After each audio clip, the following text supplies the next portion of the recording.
Welcome to Good Revenue. Today, we're going to talk about the buyer journey, specifically relating to B2B. In all the years that I've worked with companies, both in-house and as an advisor or a consultant, I have always felt like something wasn't quite gelling between marketing and sales and the customer. I wanted to be working on longer-term programs and strategies, especially when it came to content. And it seemed to me when I looked at our data, including a number of custom attribution models, I don't recommend that investment. It was a lot of time and not that much more in the way of insight. But nonetheless, I did make this attempt. I found in the data that customers really enjoyed that work. And I think that the reason when we looked at the analysis was that we were working on content that really answered tricky and complicated questions, and customers found those to be helpful. But our teams were always expected to focus on MQL targets. This is on the marketing side.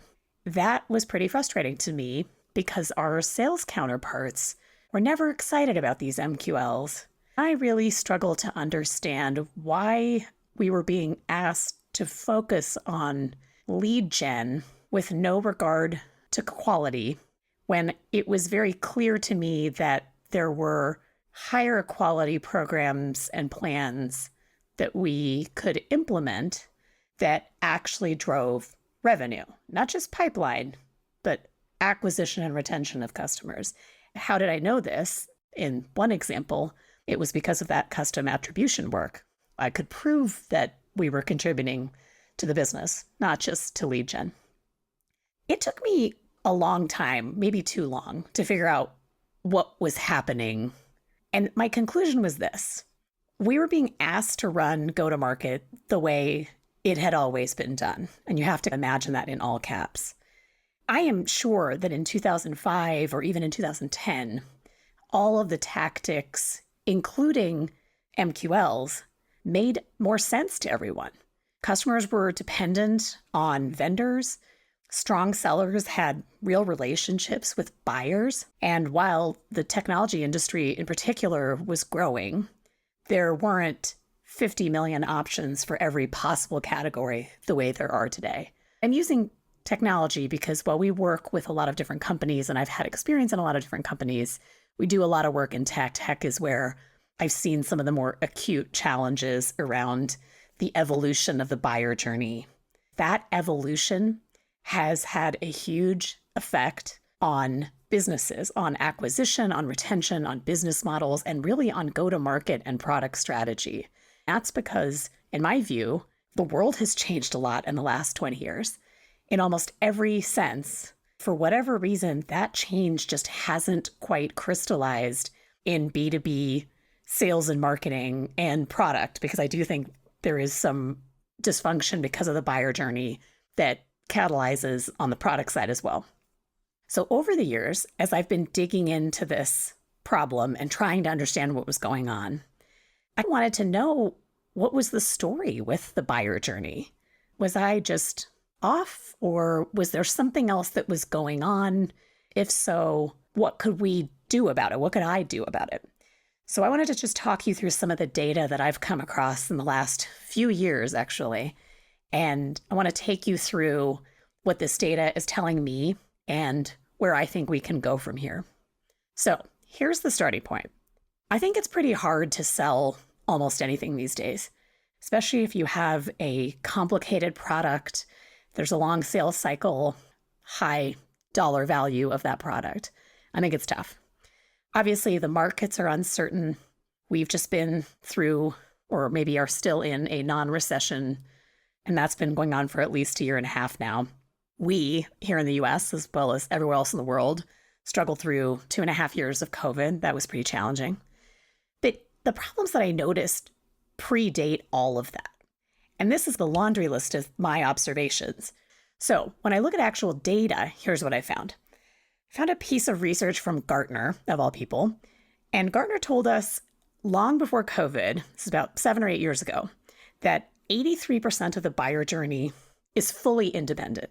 That means that buyers are doing their own research, they are getting opinions from people they trust.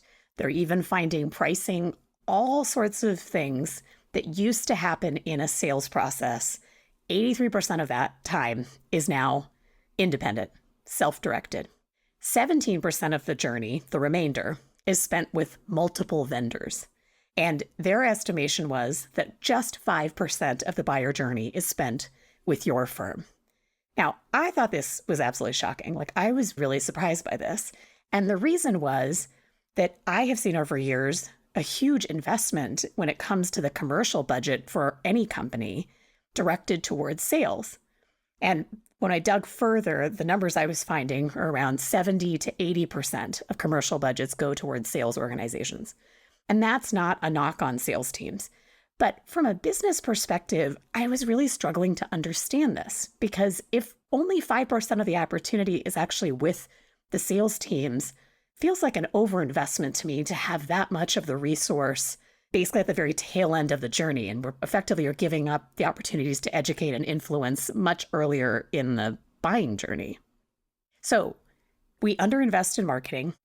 And I think that's because we don't have a framework or measurement that is universally accepted by CEOs, CFOs, and by some CROs, some chief revenue officers.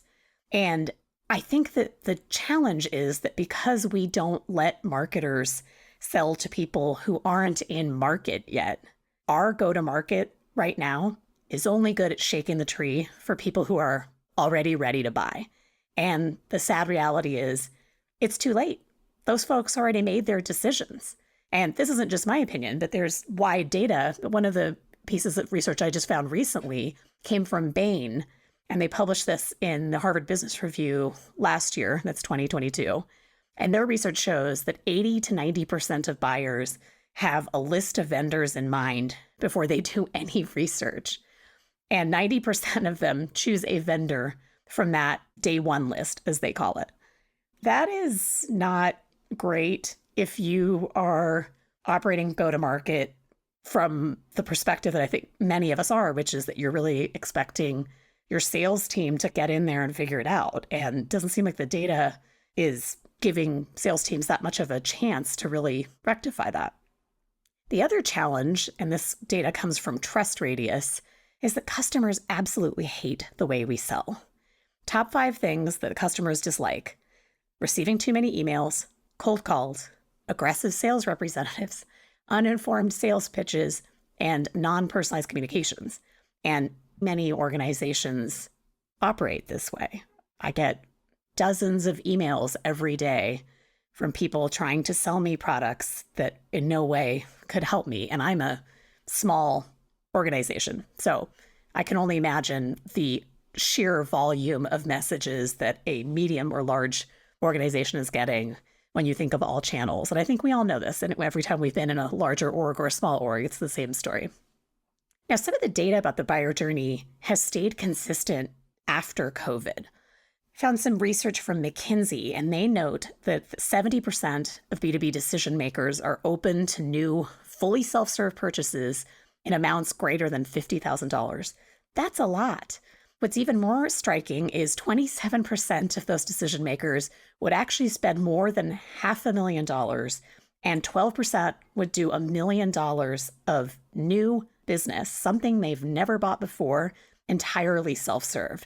That's incredible. Trust Radius found some similar data in smaller organizations too.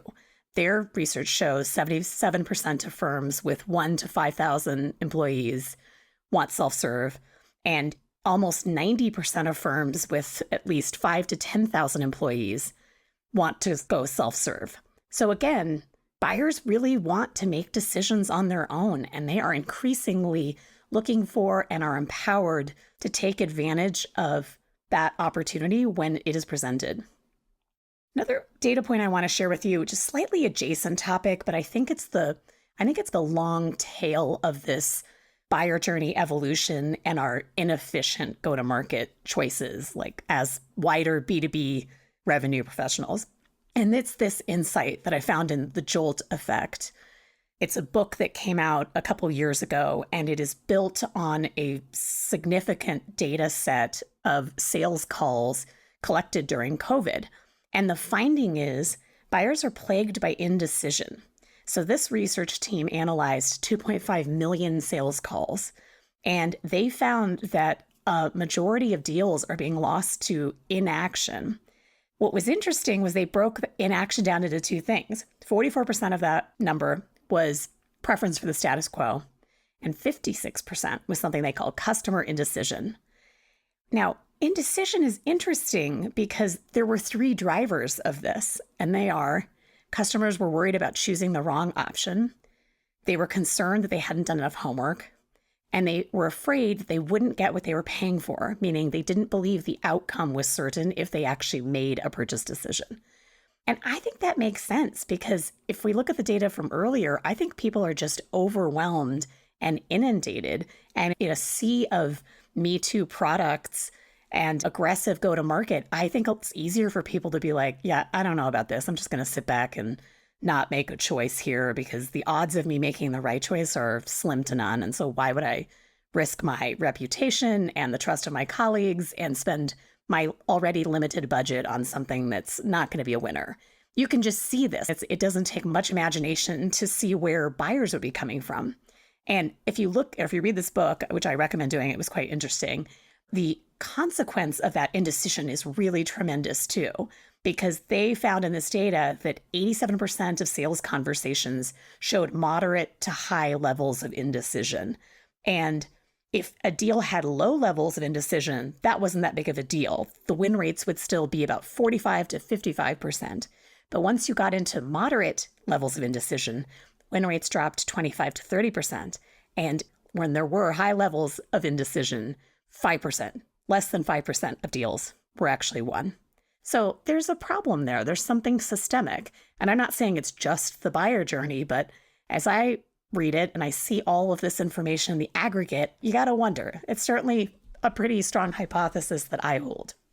And the result of all of this, the result of this change in the way that we sell and the indecision that I think we're driving is that we're not doing ourselves any favors. Sales cycles are longer, contracts are shorter. 80% of B2B companies have buying committees. No big surprise there. I was surprised to learn that there are 22 distinct roles involved in the process now, according to G2, which was more than twice what I had seen in prior data. Contracts being shorter. So G2 also found that more than half of software contracts are for less than 6 months, and only 11% were more than 2 years. That's not great, especially when many of us are in companies that are SaaS, they're subscription, they're dependent on renewals, they're dependent on lifetime value. So suddenly, if we have really short contracts and customers are either not committing to the renewal or are agreeing to shorter terms, that's really problematic. And one other data point in there is only 45% of software buyers renew without rethinking the consideration of the purchase. And 53%, more than half of companies are actually looking at alternatives when renewal time comes. So again, just because you close the deal is not enough. If the product wasn't good, if your price is wrong, if a competitor has a better offering, be prepared to fight for that renewal. So it's not assumed like it might have been a few years ago or even just during COVID. So given the fact that buyers want to do all this work on their own, it's understandable that the importance of the sales team is declining in the eyes of B2B buyers. So 68%, again, this is from G2, of B2B buyers only want to involve the vendor's team at the very last stage of the buying process. Again, that doesn't mean that our sales colleagues are doing anything wrong. It just understandably, I think, is the result of a pretty broken process.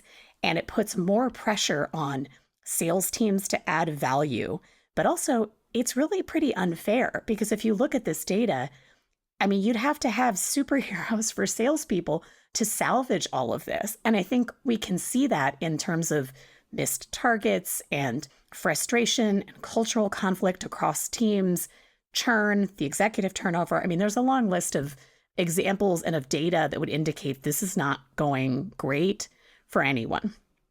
So I know this was a lot of data and a little bit dark at times, but my conclusion from this is that the buyer journey data indicates that people really don't want to be bothered by us until the end of the process, if ever. The solution, in my view, is to let marketing teams help. Let them do the work that I think most marketers would actually like to be doing. And that is to sell at scale. That means rethinking go-to-market. It means rethinking the kinds of campaigns and content and information that we provide to buyers. Instead of relying on a salesperson to close the deal in the last 2 seconds of the game, we need to really rethink how we can empower, influence, and educate buyers sooner. And the information that we used to expect a salesperson to deliver in a meeting, or God forbid, 5 qualifying meetings, which I have been in to my great chagrin, we need to actually give people information so that buyers can access that information when it makes sense to them and feel like they're actually learning something. I know it sounds almost basic, but I do think that buyers in complex deals have lots of questions. And again, referencing back to the indecision data, I think the data bears that out. But there are smart ways that we as revenue professionals, as marketers, as sales leaders can actually empower those buyers. And I do think that in one-on-one conversations, highly competent top salespeople are great at this kind of work. And so I don't see any reason why, as marketers, we wouldn't be able to do the same kind of work at scale. That, to me, feels like the only solution to this problem. I think we need to liberate marketing teams and stop asking them to do low-cost lead gen. None of that work matters. Buyers don't take it seriously. It's not moving anyone. It's only helpful in the short run, because in the long run, what's happening is you're basically wasting everything that you're giving to marketing. None of it is really helping you and the business. And so no one is winning. In fact, it's just creating a vicious cycle. I think the solution is a good revenue model. I think we want teams, particularly the marketing team, focused on doing the right thing for the business in the short and long run. And I think having a marketing team that's focused on revenue, not just pipelines, certainly not influenced anything, but attributable, qualified pipeline. And when I say attributable customer reported attribution, I do not mean direct attribution. The reason I say that is direct attribution drives marketing teams to low-cost channels that look great in a blended CAC model, but they do not drive business results. And I really think you're wasting money if that is all you're letting your marketing team do. I know that some CFOs, CEOs, and maybe investors feel nervous about things they can't touch and feel. But right now, that's the reality of the world we're in. The world has already changed. All of your buyers and the people that they are influenced by are making decisions based on things you can't directly attribute. Here's how I look at it. Whatever value your sales team adds in the room is exactly what your marketing team should be doing at scale. And that isn't Google ads and SEO and content syndication. The more considered and thoughtful programs like a podcast or other types of deep content require new metrics for measurement and for efficacy.